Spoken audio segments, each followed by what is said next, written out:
मैं इस पर जोर दूंगा, मैं उसमें आपकी अगुवाई करूंगा, मैं आपको मार्ग दिखाऊंगा और मैं उस दिशा में आपको प्रोत्साहित करूंगा और मैं आपको बताऊंगा और प्रोत्साहित करूंगा कि आप डर दूर कर दे, अपना संदेह दूर करे, अविश्वास दूर करे, प्रभु पर भरोसा रखे, प्रभु पर विश्वास करे, उसके वचन पर विश्वास करे। प्रभु भला है, वो हमें उस देश में ले जाएगा। प्रभु ने हमारे लिए अच्छी चीज रखी है, इस पर विश्वास कीजिए।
Everybody, by His word, let's sing it.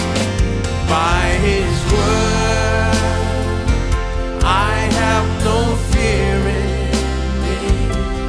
By His word, death cannot swallow me. By His word, I have prosperity. By His word, sickness can't dwell in me. By His word, I walk in victory. By His word, I've been set free. By His word, I walk in victory. By His word, I sing that last line. By His word, I walk in victory. By His word, I walk in victory. By His word, I've been set. One last time. By His word, I walk in victory. By His word, I've been set free.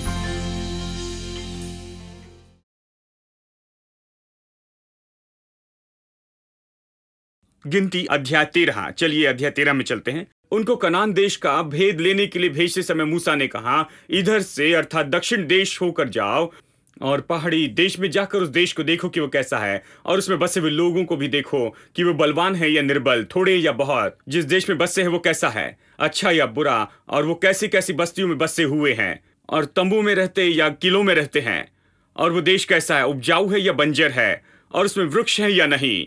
और तुम हिया बांधे चलो और उस देश की उपज में से कुछ ले आओ। वो समय पहली पक्की दाखों का समय था। अब प्रभु कहता है कि जाओ और देश को अच्छे से देखो। क्यों? कुछ लोग कहते हैं परमेश्वर ने यही तो गलती की भाई, उसने उन्हें सीधा भेजना था और वो शत्रु के सामने जाते, युद्ध करते, और परमेश्वर उनकी मदद करता और वो युद्ध जीतते और देश को ले लेते। क्योंकि उसने कहा कि जाकर देखो, तो इन लोगों ने जाकर देखा और वो फिर से डर गए और अविश्वास किया और अंत में अयोग्य ठहरे और कहीं नहीं गए, सब के सब जंगल में मर गए। परमेश्वर ने उन्हें देखने के लिए क्यों भेजा था? अब परमेश्वर ने उन्हें केवल देखने के लिए इसलिए नहीं भेजा था, जानते हैं, कि ये देखे कि देश ले सकते हैं या नहीं। परमेश्वर ने उन्हें भेजा कि वो वापस आए, कुछ चीजों को लेकर आए जो लोगों को उत्साहित करे, कि इच्छा रखे कि वहां जाएं। देखिए, ये लोग गुलामी से आजाद हुए थे। 370 साल की गुलामी कुछ करती है। कितने लोग जानते हैं किसी भी चीज के 370 साल आपके लिए कुछ कर सकते हैं? देखिए, ये बहुत साल हैं। 370 साल की गुलामी में वो रहे, वो बहुत कम में ही खुश थे। इन लोगों के लिए ज्यादा करने की जरूरत नहीं थी। वो वो असफलता के आदी थे, कुछ नहीं होने के आदी थे, वो छोड़ दिए जाने के आदी थे, इस तरह की जीवन शैली के आदी थे। उन्हें कैसे इस तरह से जीवन शैली में उठाए, उन्हें कैसे कुछ महान और बड़े की इच्छा करने लगाए। तो प्रभु ने कहा तुम वहां जाना, और जब उस देश को तुम देखोगे, फिर अंत में उसने उन्हें क्यों कहा कि देश को अच्छे से देखना, क्योंकि वो आकर बता सके, क्योंकि वो गए और देखा। और ये कहता है कि बाद में उन्होंने कहा शहर बड़े हैं और शहर पनाह बहुत ही बड़ी है और लोग ऊंचे हैं और ये है वो है, जानते हैं। वो शहर की महिमा उन्हें बताने लगे, शहर की सुंदरता और शहर का प्रताप बताया। वो बड़ा शहर है, वो उत्साहित करने वाले शहर हैं, बड़ी बिल्डिंग, बड़ी दीवारें, बड़े किले और सब कुछ। प्रभु ये सब दिखाना क्यों चाहता था? प्रभु कहता है ये तुम्हारी है। हेलो, आपको अच्छा बड़ा घर चाहिए? वो वहां पर है। कहता ये तुम्हारा है, मैं वो तुम्हें दूंगा, तुम जाकर इसे ले लो। तुम्हें बड़े शहर पना के शहर चाहिए, बड़े किले वाले शहर चाहिए, तुम्हें सुंदर शहर चाहिए, बड़ा शहर चाहिए, मैं तुम्हें दूंगा। जाकर देखो और वापस आकर लोगों को बताओ। यही उद्देश्य था कि परमेश्वर ने वहां पर जासूसों को भेजा था। हेलो, आप समझ रहे हैं? फिर दूसरा उद्देश्य था कि वहां से कुछ फल लेकर आना। ठीक है, अब वचन 23 देखिए। तब वे एशकोल नामक नाले तक गए और वहां से एक डाली दाखों के गुच्छे समेत तोड़ ली, और 2 मनुष्य उसे एक लाठी पर लटकाए हुए उठा ले चले। उन्होंने दाख की एक डाली तोड़ी, और इस दाख की डाली को ले जाने के लिए उन्हें 2 लोगों की जरूरत पड़ी कि उनके बीच में एक लाठी हो। तो दाख की एक डाली लेकर कैसे चले? क्या आपने कभी ऐसे अंगूर देखे हैं? वो डाली इतनी बड़ी होगी, इतनी बड़ी डाली होगी कि उसे एक आदमी उठा नहीं सकता था। उन्होंने उसे लाठी पर रखा और 2 लोगों ने उसे उठाया और वो चल पड़े, और दाख बीच में लटक रही थी। तो वो जब चलकर वापस आए तो लोगों ने देखकर कहा, देखो मेरे प्रभु, तुमने ऐसे अंगूर देखे हैं? मतलब यदि हम वहां पर पहुंच जाए तो बस लेटे रहना होगा और ये मुंह में गिर जाएगा। ये बहुत अच्छा दिखता है, हम इसे हर दिन खा सकते हैं। देखिए अंगूर कितने बड़े थे, और वो अनार लेकर आए और अंजीर भी। और वचन कहता है क्यों? कि उन्हें आकर्षित करे। प्रभु अच्छा सेल्समैन है। यहां तक कि दुकानों में उन्हें पता है कि कैसे पुतलों को सजाए, उन्हें खिड़की के पास रखे और अच्छा दिखे कि लोग दुकान में आ सके। और कुछ देशों में जैसे मॉल में जाते हैं, फूड कोर्ट्स होते हैं, जानते हैं, वो भोजन सजा कर रखते हैं, चीज और चॉकलेट और हर तरह के स्नैक्स, और वो आपको उसका स्वाद भी देते हैं एक छोटे से चम्मच में, और वो आपको देते हैं। मैं जानता हूं कि कुछ लोग ऊपर नीचे जाते और पूरा डिनर खत्म करते हैं। क्योंकि ये सब लोग कंपटीशन में हैं, सारे रेस्टोरेंट में वो अपनी चीजें बेचना चाहते हैं, और बेचने का एक ही तरीका है कि लोगों को उसका स्वाद दे, और जब वो स्वाद लेते हैं तो निर्णय लेते हैं कि आज हम कहां खाएंगे। यानी परमेश्वर सिद्ध सेल्समैन है। वो कहता है सुनो, मैं तुम्हें वहां ले जाना चाहता हूं, लेकिन मैं चाहता हूं कि तुम बहुत कम के आदी हो, तुम घटी में जीने के आदी हो चुके हो, तुम जंगल में ही संतुष्ट हो, तुम इस गुलामी में रहने में खुश हो।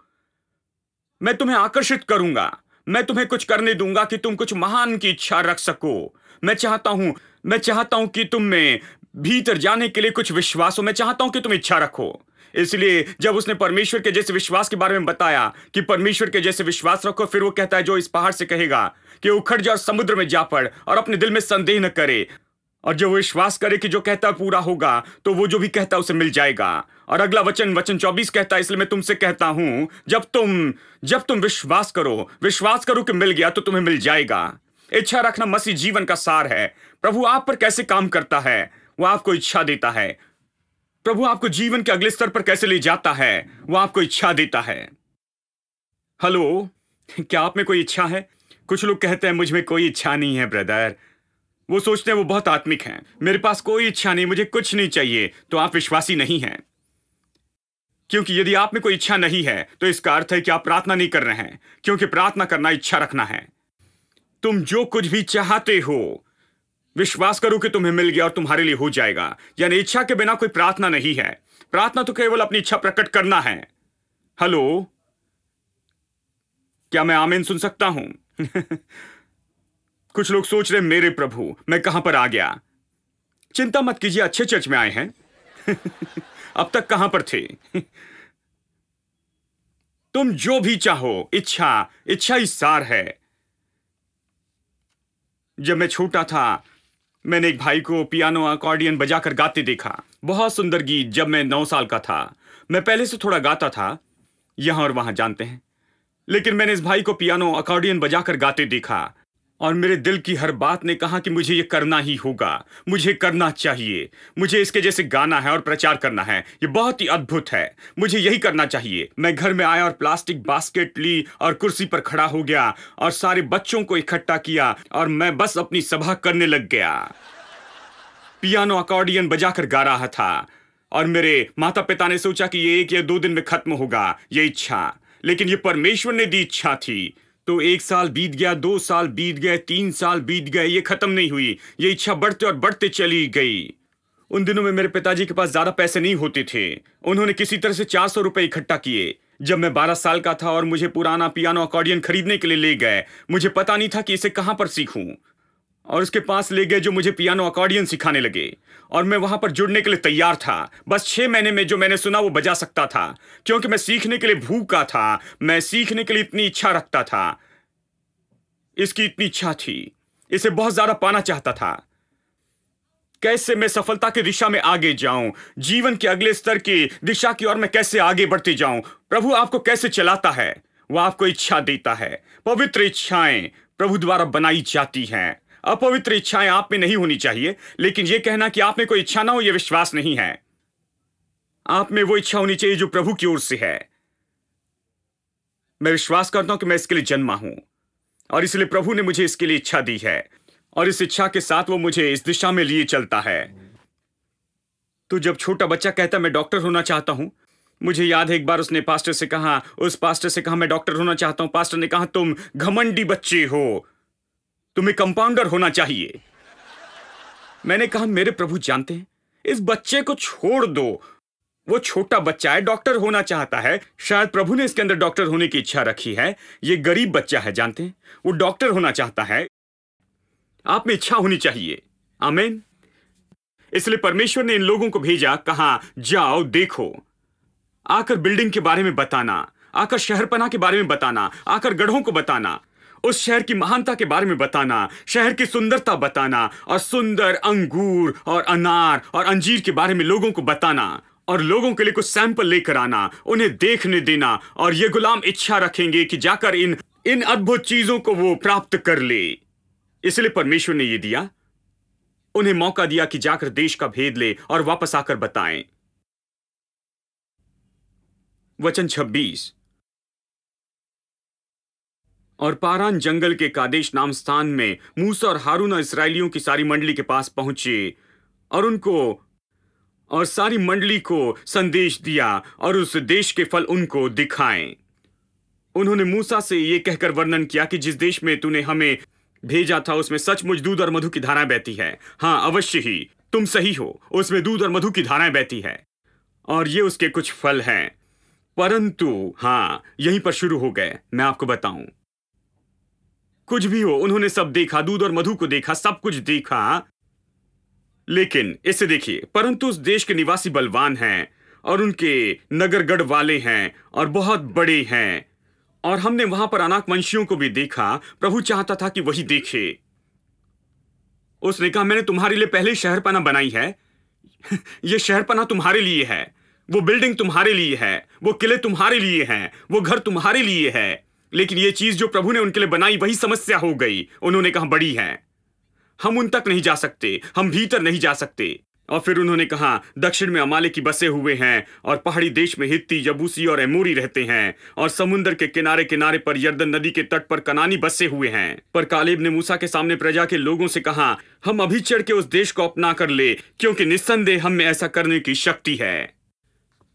सब लोग कहें हम इसे लेने के योग्य हैं, हम योग्य हैं। मुझे इस तरह का व्यक्ति पसंद है कि हम योग्य हैं। मतलब ये उसी जगह पर था जहां दूसरे भी गए। उन्होंने कहा शहरपना बहुत बड़ी है, जानते हैं, वहां पर दानव है और ये सब लोग वहां पर है, हम कुछ नहीं कर सकते। ये आदमी उसी जगह पर गया, लेकिन उसके पास उस परिस्थिति के बारे में पूरी तरह से अलग दृष्टिकोण था। केवल देखना अलग था, जगह में फर्क नहीं था। उन्होंने जो देखा वो अलग नहीं था, उन्होंने जो अनुभव किया वो अलग नहीं था, दृष्टिकोण अलग था, विचारधारा अलग थी। आप अपनी समस्या को कैसे देखते हैं, आप अपनी चुनौतियों को कैसे देखते हैं, परिस्थितियों को कैसे देखते हैं। दृष्टिकोण बहुत मायने रखता है। आप उसे कैसे देखते हैं, इससे सुनिए। पर जो पुरुष उसके संग गए थे उन्होंने कहा, उन लोगों पर चढ़ने की शक्ति हम में नहीं है। एक अनुवाद कहता है नहीं कर सकते। तो चलिए मैं आपको बताऊं, सबसे बड़ा चरित्र अविश्वास का स्वभाव गुण तो बस यही है, वो बुरी खबर फैलाता है। वो बुरी खबर लेकर आए, और अविश्वास के लोगों का विख्यात स्लोगन यही है, नहीं कर सकता। जानते हैं, खड़े हो सकते हैं क्या? मुझे नहीं लगता कि उठ सकता। नहीं उठ सकता। काम पर जा सकते हैं क्या? नहीं, मुझे नहीं लगता कि जा सकता। नहीं जा सकता। मैं नहीं जा सकता। क्या आप ये कर सकते हैं? नहीं, नहीं कर सकता। क्या आप लेट सकते हैं? नहीं सकता।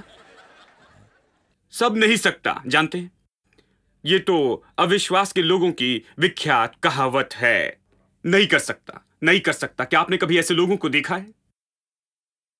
हेलो, आपने नहीं देखा? मैंने बहुतों को देखा है, और मैंने उनके बारे में एक बात पाई कि वो नहीं कर सकते हैं। यदि वो कहे कि नहीं कर सकता, तो उनके बारे में निश्चित हो जाए नहीं कर सकते। ये उनकी विख्यात कहावत है, मैं नहीं कर सकता, नहीं कर सकता। इससे अपने दिमाग से निकाल दे। इसलिए मुझे पौलुस पसंद है। मैं मसीह के द्वारा सब कुछ कर सकता हूं जो मुझे बल देता है। कर सकता हूं, ऐसे व्यक्ति मुझे पसंद है। आमीन। मैं कर सकता ऐसे बनिए, नहीं कर सकता वाले नहीं। मैं कर सकता हूं वाला मनुष्य बनना चाहता हूं। कर सकता हूं, कर सकता हूं, मसीह और उसके द्वारा कर सकता हूं। कुछ मुश्किल नहीं है, मैं कर सकता हूं, ये कर सकता हूं। ये मनोदशा रखिए। वचन 32, उन्होंने इस्राएलियों के सामने उस देश की जिसका भेद उन्होंने लिया था यह कहकर निंदा भी की, वह देश जिसका भेद लेने के लिए हम गए थे ऐसा है जो अपने निवासियों को निगल जाता है। उन्होंने कहा कि देश अपने निवासियों को निगल जाता है, और जितने पुरुष हमने उसमें देखे वो सब के सब बड़े डिलडौल के हैं, वो बड़े तगड़े लोग हैं। फिर हमने वहां नपीली जाति वाले अनाकवंशियों को देखा, और हम अपनी दृष्टि में उनके सामने टिड्डी के समान दिखाई पड़ते थे, और ऐसा ही उनकी दृष्टि में भी मालूम पड़ते थे। अब वो सच्चे भविष्यवक्ता हो गए। मैं समझ सकता हूं कि जब उन्होंने कहा कि हम अपनी दृष्टि में टिड्डियों जैसे हैं, उन्हें ऐसे लगा कि वो टिड्डियों जैसे हैं। वो एक स्तर है। लेकिन जब आप लोगों को यह कहते सुनते हैं कि उनकी दृष्टि में भी हम टिड्डियों जैसे हैं, तो अब आप अलग स्तर पर जा रहे हैं।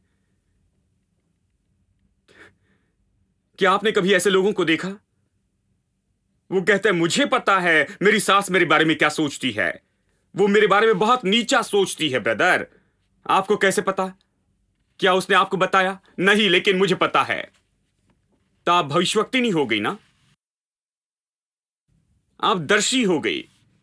मुझे पता है मेरे ऑफिस में मेरे बारे में क्या सोचते हैं। भाई, मैं बताऊं, मुझे पता है। क्या उन्होंने आपसे कहा? क्या उन्होंने बुलेटिन बोर्ड पर इसे रख दिया है? नहीं। तो कैसे पता चला? मुझे पता है भाई।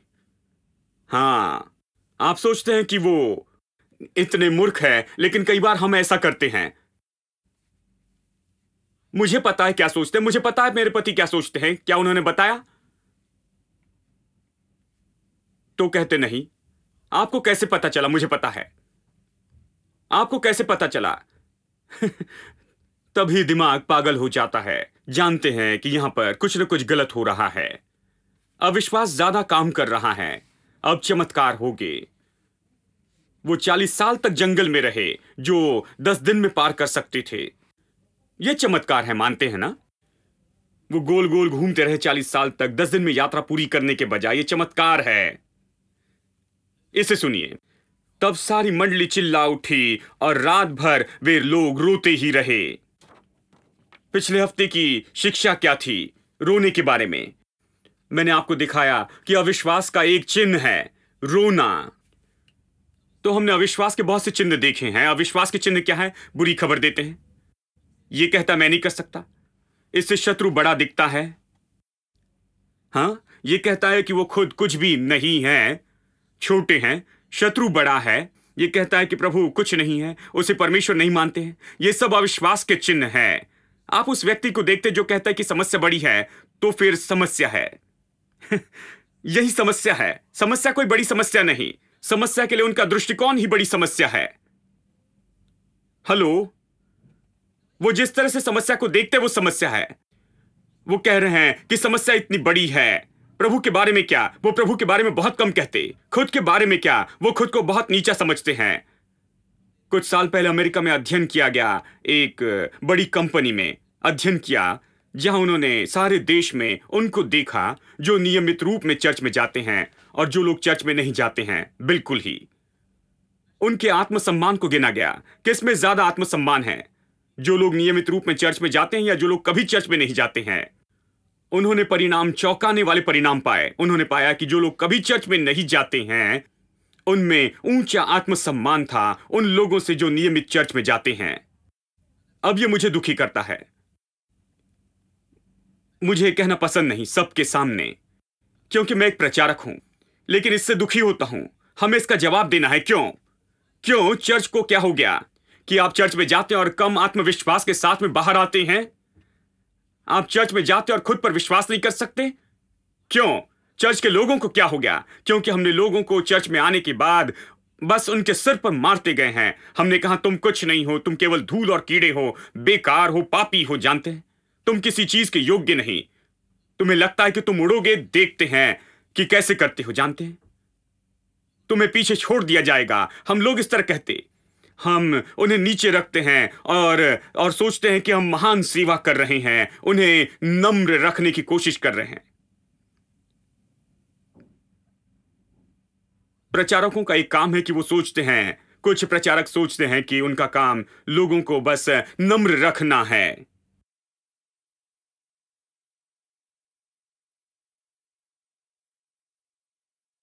हेलो, क्या ये दुख की बात नहीं?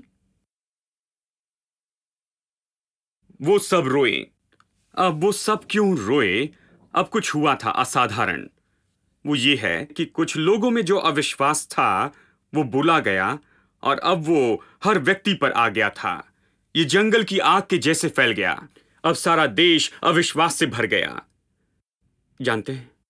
इसलिए प्रभु को बीच में से कुछ लोगों को हटाना पड़ा, क्योंकि ये तो मानो एक पैर या हाथ काटने जैसे था, ताकि उस व्यक्ति की जान बचाए, जानते हैं, क्योंकि वो सब बर्बाद करेंगे, जानते हैं।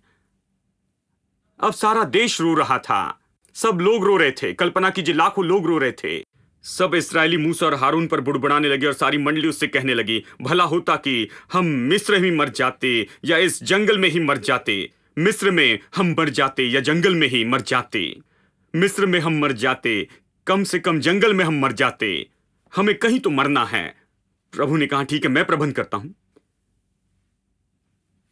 यहोवा हमको उस देश में ले जाकर क्यों तलवार से मरवाना चाहता है? हमारी स्त्रियां और बाल बच्चे तो लूट में चले जाएंगे। क्या हमारे लिए अच्छा नहीं कि हम मिस्र देश को लौट जाएं?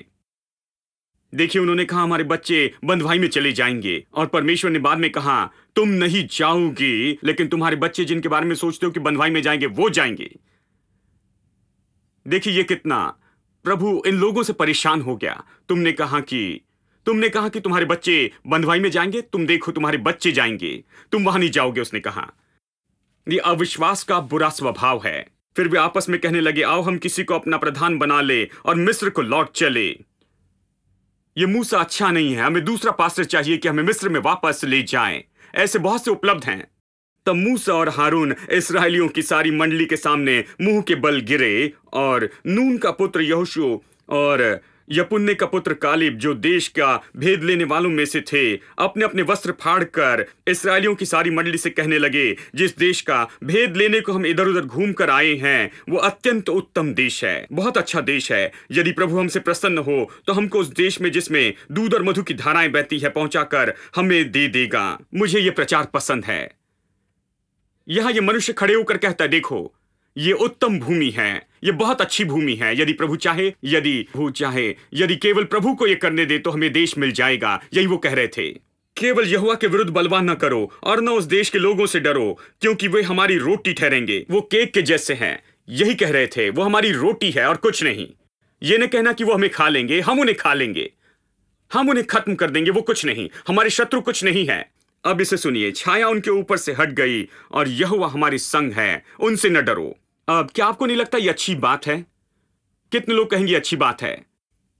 हाँ, अगला वचन देखिए। तब सारी मंडली चिल्ला उठी कि इन पर पत्थरवाह करो। तो उन्होंने कहा कि चलो इन लोगों पर पत्थरवाह करें। अद्भुत प्रतिक्रिया। उन्होंने खड़े होकर कहा कि वो देश अच्छा है, प्रभु हमें वहां ले जाएगा, डरो मत, वो कुछ नहीं, हमारे लिए रोटी है, शत्रु कुछ नहीं है। मैंने ऐसे ही प्रचार किया। जब मैंने प्रचार शुरू किया, मुझे भी ऐसी प्रतिक्रिया मिली। और मैं चकित हो गया। मैंने कहा, मेरे प्रभु, मैंने क्या गलत किया? क्या मैंने कुछ गलत प्रचार किया? क्या मैंने कुछ गलत कहा? मैंने क्या गलत किया है? क्या मैंने कहा कि सब नाश हो जाएं? क्या मैंने कहा कि सब नरक में चली जाएंगी? ऐसा कुछ नहीं।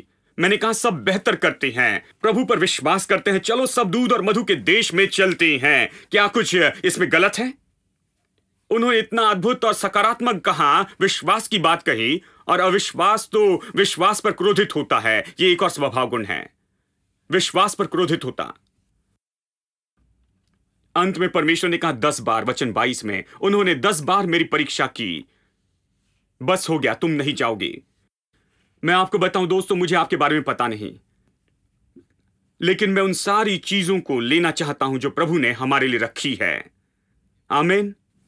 मैं इस पर जोर दूंगा, मैं उसमें आपकी अगुवाई करूंगा, मैं आपको मार्ग दिखाऊंगा, और मैं उस दिशा में आपको प्रोत्साहित करूंगा, और मैं आपको बताऊंगा और प्रोत्साहित करूंगा कि आप डर दूर कर दे, अपना संदेह दूर करे, अविश्वास दूर करे, प्रभु पर भरोसा रखे, प्रभु पर विश्वास करे, उसके वचन पर विश्वास करे। प्रभु भला है, वो हमें उस देश में ले जाएगा। प्रभु ने हमारे लिए अच्छी चीज रखी है, इस पर विश्वास कीजिए।